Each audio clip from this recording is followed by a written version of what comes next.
Oke, kita lanjutkan sekarang ke soal nomor 10. Ya, diketahui pada setiap sisi kubus dituliskan sebuah bilangan asli. Setiap titik sudutnya diberi nilai yang merupakan hasil kali dari tiga bilangan pada tiga sisi yang saling berpotongan di titik sudut tersebut. Jika jumlah semua bilangan pada titik-titik sudut tersebut sama dengan 231, tentukan jumlah semua bilangan yang dituliskan pada sisi-sisi kubus tersebut. Ya, jadi misalkan kita punya kubus ABCDEFGH. Nah, pada kubus itu ada 8 titik sudut, ya Dek ya, dan 6 sisi. Nah, di ke-8 titik sudut pada kubus ABCDEFGH ini ada sebuah bilangan. Bilangan tersebut merupakan hasil kali dari bilangan asli yang tertulis pada tiga sisi yang saling berpotongan di masing-masing titik sudut ya. Jadi contohnya titik A. Nah, nanti di sini ada bilangan. Nah, bilangan ini merupakan hasil kali dari bilangan yang ada pada sisi AD HE, ya berarti sisi kiri, kemudian ABFE sisi depan, ya kan, lalu ABCD. Ini kan ketiga sisi ini saling berpotongan di titik A dan seterusnya, ya sampai nanti di titik H. Nah, ini saya hapus dulu ya. Kemudian kalau bilangan-bilangan ini dijumlahkan atau langsung aja ya. Jadi nanti A ditambah B ditambah C ditambah D dan seterusnya ya sampai ditambah H. Nah, ini sama dengan berapa?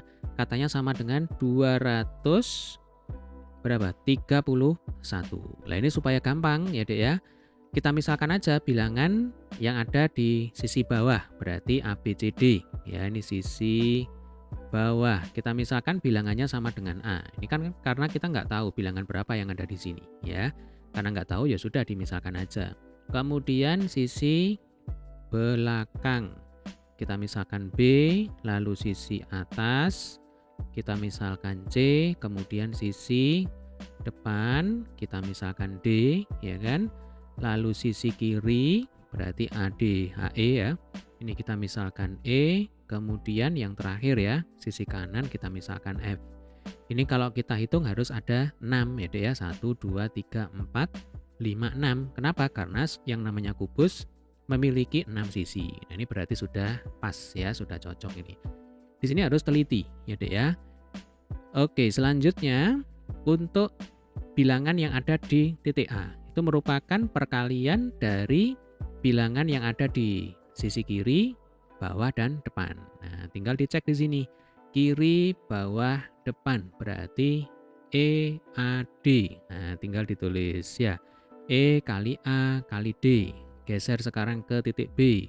Sisi yang berpotongan adalah sisi depan, kanan, dan bawah. Kembali dicek di sini. Ya, depan, kanan berarti D, F, A. Yang bawah kan A. Lalu ditulis di sini dan seterusnya ya. Geser lagi ya sekarang ke titik C. Berarti di sini ada perpotongan sisi belakang, kanan, bawah. Ya, belakang itu B, kemudian kanan itu F, bawah itu A. Ya, geser lagi ke titik D. Ini sambil kita beri tanda ya supaya nggak lupa.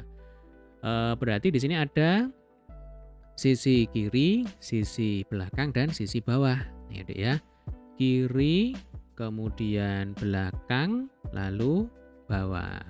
Oke, sekarang kita naik ke atas ya, titik E. Nah, titik E ini ada sisi kiri, atas, dan depan. Ya kan? Kiri, kemudian atas, lalu depan.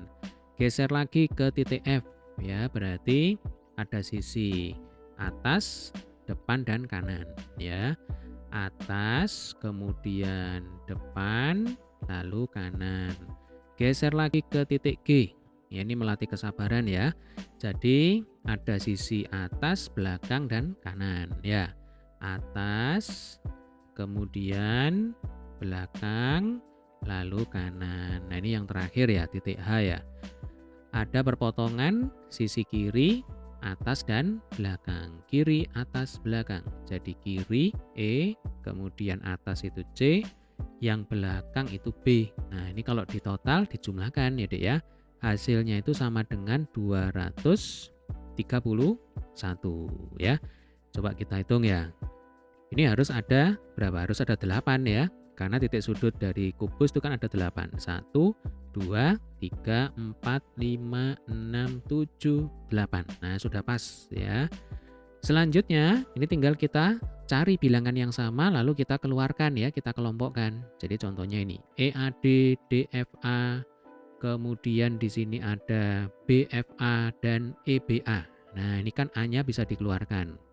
Karena A-nya sama ya. Nah, jadi bisa dikeluarkan A kali dalam kurung ED ya kan, ditambah DF, terus ditambah BF. Kemudian, oh ini kurang 1 ya. Terus ditambah EB. Nah, ini kalau adik-adik kalikan lagi, dikalikan masuk gitu ya. Nanti akan kembali ke bentuk semula, ya kan? A kali E kali D, ya sama dengan EAD. Kalau perkalian kan dibolak-balik itu sama. A kali D kali F, ya sama dengan DFA, dan seterusnya. Paham ya, Dek ya? Selanjutnya, di sini kita punya ECD, nah, kemudian CDF, CBA, ECB, berarti kan C-nya ini bisa dikeluarkan. Nah, C kali dalam kurung ED ditambah DF, ya Dek ya, ditambah BF, ditambah EB. Nah, ini sama dengan 231. Nah, ini kalau adik-adik perhatikan ya, kita di sini punya ED plus DF plus BF plus EB. Nah, ini kan juga sama, ED ya kan, plus DF plus BF plus EB. Berarti ini juga bisa kita kelompokkan ya Dek ya, karena sama. Nah, cara ngelompokannya bagaimana? Ya gampang, berarti ED plus DF ya Dek ya, plus BF plus EB. Nah, ini kita kalikan A plus C. Nah, sama dengan 231. Jadi kalau ini satu kesatuan, ya kalian kalikan dengan A, akan kembali ke bentuk semula. A kali yang sekian panjang ini. Ya, kemudian dikalikan dengan C, ya berarti C kali yang sekian panjang ini. Jelas ya? Selanjutnya, di sini kita punya ED plus DF. Nah, ini kan D-nya sama.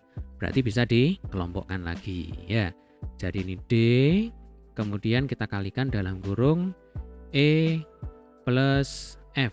Ya, kita pelan-pelan aja. Kalau D kali E, kan ya sama dengan E kali D. Kemudian kalau D kali F, ya sama dengan D kali F. Ya kan, kembali ke bentuk semula. Lalu yang sebelah sini kita punya BF plus EB. Nah, ini sekarang B-nya bisa dikeluarkan. Atau saya beri tanda ya, supaya enak dipakai belajar. Jadi ini kelompok yang pertama, ya kan, D-nya yang dikeluarkan. Kemudian saya pakai warna lain ya. Ini adalah kelompok yang kedua, yang dikeluarkan itu B-nya.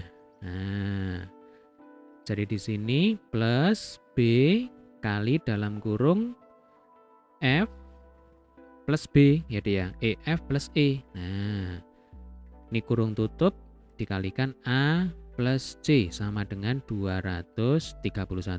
Coba perhatikan lagi. Di sini kita punya E plus F. Di sini kita punya F plus E. Nah, kita tahu kalau E plus F itu kan sama aja dengan F plus E. Berarti nanti ini bisa kita keluarkan juga. Ya, ini kita anggap satu kesatuan. Nah, berarti E plus F, ya, kita kalikan ya dengan D plus B. Nah, jadi kalau D ya kita kalikan dengan E plus F, ini satu kesatuan, akan kembali ke bentuk yang ini. Kemudian B kita kalikan E plus F, akan kembali ke bentuk yang ini. Jelas ya?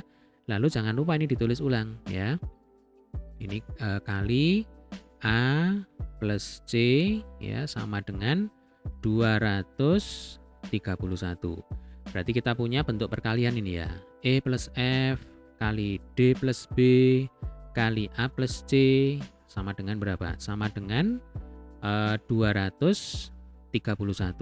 Nah, ini kita harus mencari 3 bilangan yang mana kalau dikalikan itu hasilnya sama dengan 231 ya. Cara nyarinya bagaimana? Kayaknya lebih enak kalau kita menggunakan faktorisasi prima. Nah, ini materi SD ya. Jadi kita pakai pohon faktor. Nah, 231 ini kan habis dibagi berapa ini? Habis dibagi 3. Ya kan? 231 kalau dibagi 3 itu hasilnya adalah, ini saya pakai kalkulator ya. Ini hasilnya 77. Jadi 77 kali 3 itu sama dengan 231. Nah, kemudian 77 ini kan jelas ya, 7 kali 11. Nah, ini sudah ketemu ya. Jadi ada 3 bilangan yang mana kalau dikalikan ya Dek ya, 3 kali 7 kali 11 itu sama dengan 231. Ya sudah, berarti anggap saja E plus F itu sama dengan 3. Nah, kemudian D plus B itu sama dengan berapa? 7 gitu ya. Ini dibolak-balik sebenarnya sama aja ya. Kemudian A plus C ini anggap saja sama dengan 11. Nah, ini sama dengan 231. Nah, artinya ya kalau saya tulis 11 ini ya.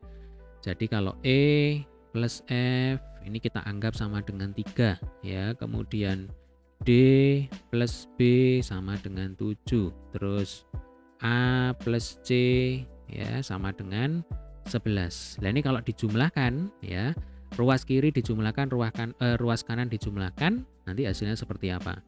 Ini kalau dijumlahkan ya, berarti kan sama aja dengan A plus C plus D plus B plus E plus F.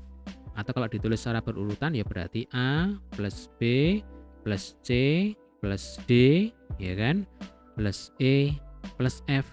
Nah, sama dengan berapa? Kalau yang kiri dijumlahkan, yang kanan juga harus dijumlahkan ya Dek ya. 3 tambah 7 10, 10 tambah 11 21. Ya sudah, ini jawabannya. Ya. Jadi bilangan yang ada di sisi kubus A B C D E F G H itu kalau dijumlahkan ya, itu sama dengan 21. Nah, ini ingat permisalan kita di awal ya. Bilangan yang di sisi bawah itu A, ya kan? Bilangan yang di sisi belakang itu B, di sisi atas C, dan seterusnya ini. Nah, ini kalau dijumlahkan, ini ya, A plus B plus C plus D plus E plus F, ternyata hasilnya sama dengan 21. Nah, ini jawabannya, ya. Oke, demikian tadi adalah pembahasan untuk soal nomor 10 ya. Jika ada kesulitan, ada pertanyaan, jangan sungkan untuk tulis di kolom komentar. Sampai ketemu di video pembahasan soal berikutnya.